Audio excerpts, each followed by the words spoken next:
বেদনা বিধুর 16 জুলাই, সংগ্রামের 16 জুলাই, বিদ্রোহের 16 জুলাই, আত্মত্যাগের 16 জুলাই, গণতন্ত্র পুনরুদ্ধারের 16 জুলাই, ফ্যাসিবাদ পতনের অগ্রযাত্রায় 16 জুলাই।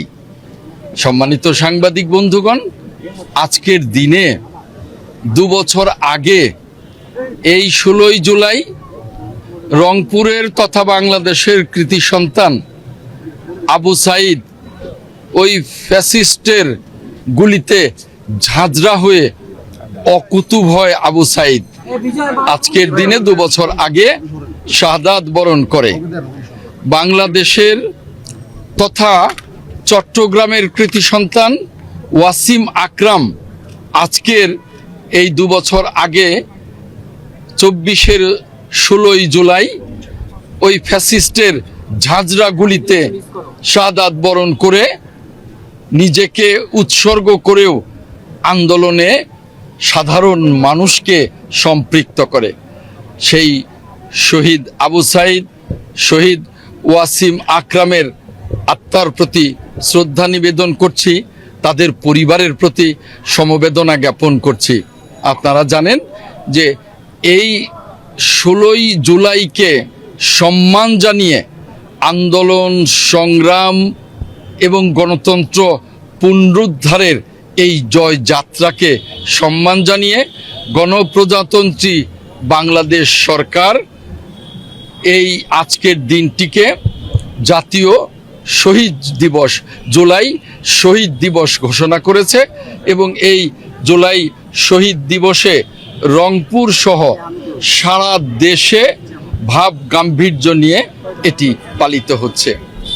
মাননীয় প্রধানমন্ত্রী জনাব তারেক রহমানের ঘোষণা, জুলাই আমাদের চেতনা, জুলাইয়ের মধ্য দিয়েই এই আবু সাইদের আত্মত্যাগ, এই ওয়াসিম আকরাম সহ 1400 আমাদের অকুতোভয় লড়াকু সৈনিকের, লড়াকু যোদ্ধার, লড়াকু সংগ্রামীর আত্মত্যাগের মধ্য দিয়ে আমাদের সারা জাতি যেভাবে এই গণ অভ্যুত্থানে শরিক হয়েছিল, পালিয়েছিল ফ্যাসিবাদ, আর ফ্যাসিবাদ পলায়নের মধ্য দিয়ে গণতন্ত্রকে আমরা পুনরুদ্ধার করতে পেরেছি।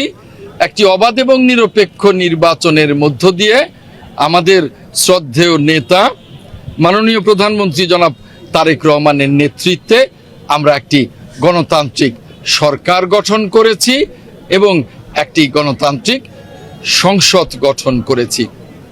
তাই আজকের দিনে আমরা বলতে চাই যে এই জুলাই চেতনা হবে, এই আবু সাইদ, এই ওয়াসিম আকরাম সহ 1400 আমাদের যোদ্ধাদের শাহাদাত বরণের চেতনা হবে আগামী দিনে গণতন্ত্রকে সুসংহত করা, দেশটাকে সমৃদ্ধির পথে এগিয়ে নিয়ে যাওয়া। আর সেজন্যেই আমরা যেমনি জুলাইয়ের চেতনাকে বাস্তবায়ন করবার জন্য মাননীয় প্রধানমন্ত্রী জনাব তারেক রহমানের নেতৃত্বে কাজ করছি, তেমনি প্রত্যেকটা জুলাইয়ের যোদ্ধাকে সম্মান জানিয়ে, প্রত্যেকটা শহীদকে সম্মান জানিয়ে আমরা কাজ করছি, যাতে করে এই বাংলাদেশ এই জুলাই শহীদদের স্মরণ করে আমরা একটি চমৎকার, একটি সমৃদ্ধ বাংলাদেশ গড়ে তুলতে পারি মাননীয় প্রধানমন্ত্রী জনাব তারেক রহমানের নেতৃত্বে। তাই এই জুলাই শহীদ দিবসকে আমরা আমাদের চেতনায় ধারণ করি, চেতনায় লালন করে আমরা এগিয়ে যাব একটি গণতান্ত্রিক সমৃদ্ধ বাংলাদেশ গড়বার জন্য। আপনাদের সকলকে অনেক অনেক ধন্যবাদ। কাণ্ডমন্ত্রী, বিরোধী দল বলছে যে বিএনপি জুলাইয়ের চেতনাকে ধারণ করছে না, তারা তাদের মতো করে এক নায়কতন্ত্রভাবে চলছে, এই বিষয়টিকে কিভাবে দেখছেন? দেখুন, আমি বলবো যে এই যে সংসদটা, এই সংসদ যেমন মাননীয় প্রধানমন্ত্রী জনাব তারেক রহমানের নেতৃত্বে যারা সরকারি দল তারা এই দেশের গণতন্ত্রকে প্রাতিষ্ঠানিক রূপ দিতে আমরা কাজ করছি, তেমনি বিরোধী দলও সর্বাত্মক সহযোগিতা করছে। আমি বলবো তারাও গণতন্ত্রকে প্রাতিষ্ঠানিক রূপ দেবার জন্যে আমাদেরকে সার্বিক সহযোগিতা করছে। আপনারা নিশ্চয়ই গতকালকে আমাদের সরকারি দলের সংসদ নেতা মাননীয় প্রধানমন্ত্রী জনাব তারেক রহমানের বক্তব্য শুনেছেন, পাশাপাশি বিরোধী দলীয় নেতার বক্তব্য শুনেছেন। আমরা সরকারি দল বিরোধী দল মিলেই গণতন্ত্রকে যেমনি প্রাতিষ্ঠানিক রূপ দিতে চাই, তেমনি জুলাই সনদকে অক্ষরে অক্ষরে বাস্তবায়ন করতে চাই। এখন বিরোধী দল মাঝে মধ্যে যে মেঠু বক্তৃতা করেন, সেটা তো তাদের রাজনৈতিক বক্তব্য। আমরা কিন্তু সংসদে সেভাবেই কথা বলি এবং সংসদকে কার্যকর করবার জন্যে এবং জুলাই সনদ বাস্তবায়ন করবার জন্যে আমরা অঙ্গীকার